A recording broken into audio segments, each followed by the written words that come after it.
ధనస్సు వారికి కనుక చూసుకున్నట్లయితే మీ యొక్క రాశ్యాధిపతి అష్టమంలో ఉన్నప్పటికీ 2 శుభగ్రహాలతో 5వ తేదీ వరకు ఉంటూ 5వ తేదీని శుక్రుడు వచ్చి కేతుతో భాగ్యంలో ఉండే కేతుతో అని బుధుడు వక్రించుకుంటూ సప్తమంలో ఉండే రవితో కలుస్తున్నారు. 3లో రాహు, 4లో అర్ధాష్టమ శని నడుస్తున్నప్పటికీ మీకు గురువు దృష్టి వల్ల అర్ధాష్టమ శని ప్రభావం తగ్గింది. 6లో కుజుడున్నాడు. మరి చంద్రుడు అయితే 12 రాసులు తిరుగుతుంటాడు, ఇది తెలిసిందే. మరి ఈ యొక్క గ్రహస్థితిని అనుసరించి మీకు ఎలా ఉండబోతుంది, ఏ దేవత ఆరాధన చేయాలి, ఎటువంటి విషయాల పట్ల మీకు జాగ్రత్త వహించాలనేటువంటి అంశాలు చెప్తుంది నేనైనప్పటికీ చెప్పిస్తుంది సాక్షాత్ లలిత అమ్మవారిగా భావిస్తూ ఆ లలితాంబిక అమ్మవారి యొక్క అనుగ్రహం మీకు పరిపూర్ణంగా కలగాలని మనస్ఫూర్తి కోరుకుంటూ ఇక్కడ రీసెర్చెస్ మీకు బాగా కలిసి వస్తాయి. అదేవిధంగా కొన్ని షార్ట్ జర్నీసు, కొన్ని నిగూఢమైనటువంటి విషయాలు తెలియడము, ఇన్సూరెన్సెస్ మూలంగా ధనం రావడం అనేటువంటిది బలంగా చూపిస్తుంది.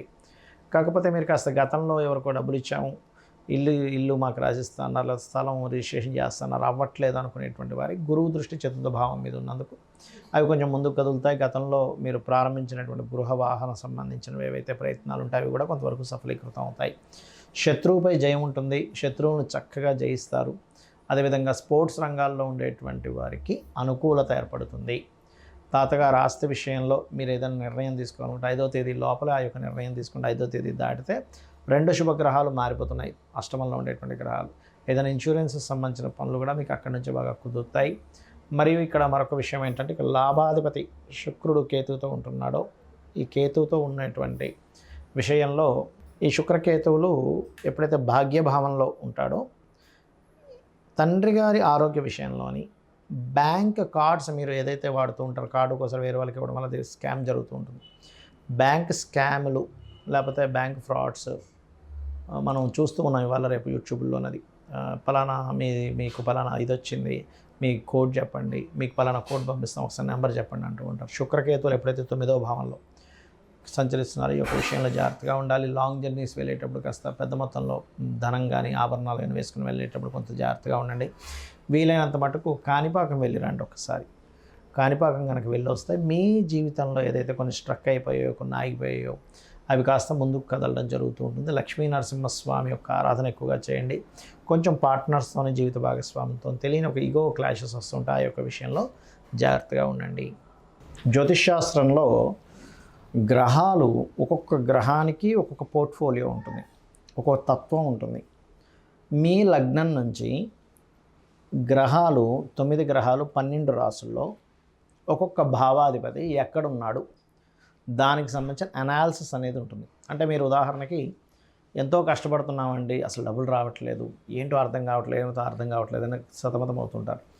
మీరు ఉండవలసినటువంటి మీ జాతక చక్రంలో ఏదైతే వేటి మూలంగా ధనయోగం ఉందో ఆ యొక్క ధనయోగ సంబంధించిన ప్రయత్నం చేయకుండా మీరు ఇంకో ఎన్ని మార్గాల్లో ప్రయత్నం చేసినా ఉండదు. ఎందుకంటే ఉదాహరణకి తూర్పుకు వెళ్తే పలానా దేశం వస్తుంది, లేదా పలానా ప్లేస్లోకి వెళ్తాము. తూర్పు వదిలిపెట్టేసి తూర్పు అనే వైపే వెళ్లకుండా మీరు పడమర వైపు ప్రయాణం చేస్తున్నారు.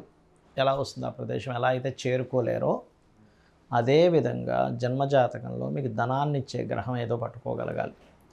ఏ మార్గంలో ధనం ఉంది, మిమ్మల్ని మీరు ప్రమోట్ చేసుకోవడం ద్వారా, ఇప్పుడు సినిమా యాక్టర్స్ ఉంటారు, మిమ్మల్ని మీరు ప్రమోట్ చేసుకోవడం ద్వారా ధనయోగం అన్నమాట అది. అలా కాకుండా కొంతమంది చిట్ ఫండ్స్ నడుపుతూ ఉంటారు, లేదా కుటుంబ సభ్యులు అందరూ కలిసి చేసేటువంటి పనులు కొన్ని ఉంటాయి, అందరూ కుటుంబ సభ్యులే అందులో పార్ట్నర్స్ అవుతూ ఉంటారు. ఆ రకంగా ఉందా?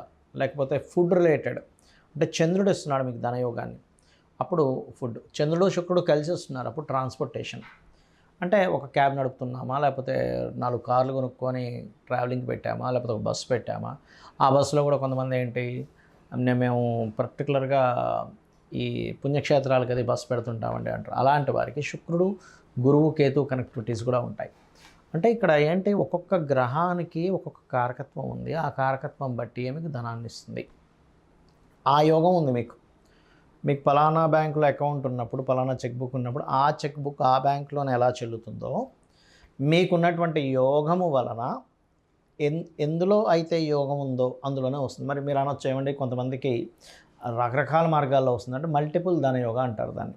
అంటే మీ ధనాధిపతి ద్విస్వభావ రాశుల్లో ఉండడం, రకరకాల గ్రహాలతో కలిసి ఉండడం వల్ల మల్టిపుల్ ధనయోగం ఉంటుంది.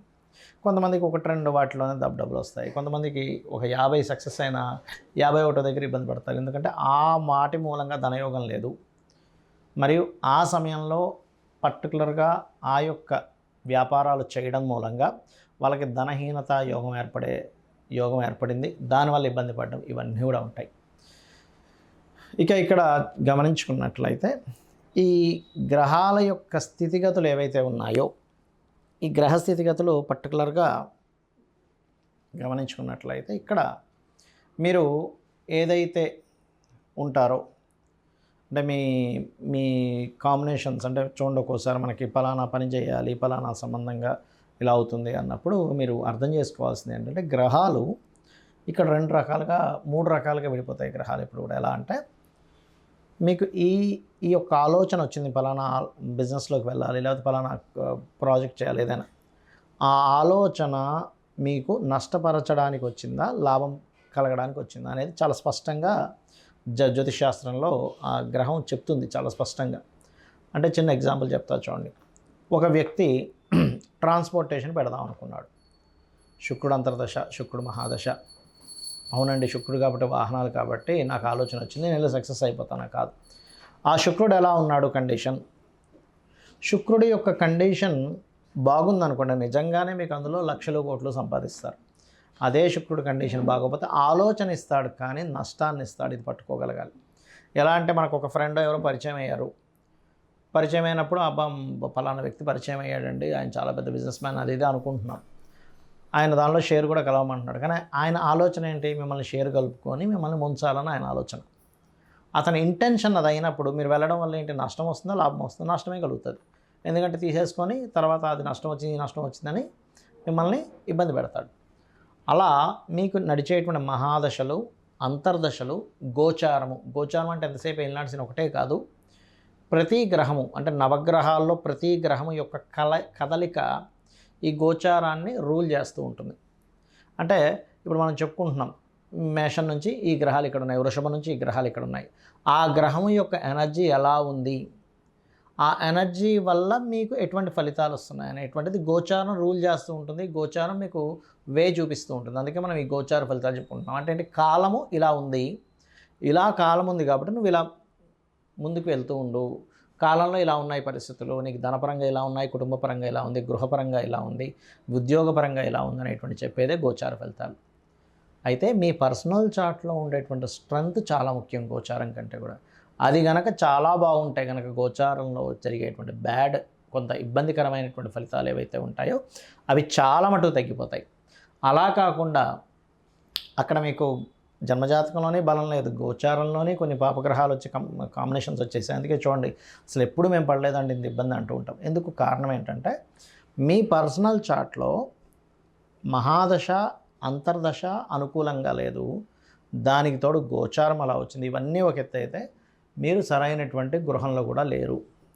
మీరు ఉండవలసిన గృహంలో ఉండకుండా, అంటే మీకు సరిపోయే డైరెక్షన్లో ఉండకుండా దోషమున్న ఇంట్లో ఉంటే మళ్ళీ అక్కడ కూడా సేమ్ ఇవే నవగ్రహాలు అష్టదిక్కుల్లో ఉంటాయి కాబట్టి అది మళ్ళీ ఇంకొక దోషం ఎక్కువ అవుతూ ఉంటుంది. కాబట్టి ఇది చాలా క్లియర్గా మీరు ఇల్లు చెక్ చేసుకొని, మీరు ఇవన్నీ నాకు తెలియవండి, నాకు డేట్ ఆఫ్ బర్త్ లేదు, నాకు వాస్తు తెలియదు, నాకు అంత చూపించుకునే స్తోమత కూడా లేదంటే చాలా సింపుల్ టెక్నిక్.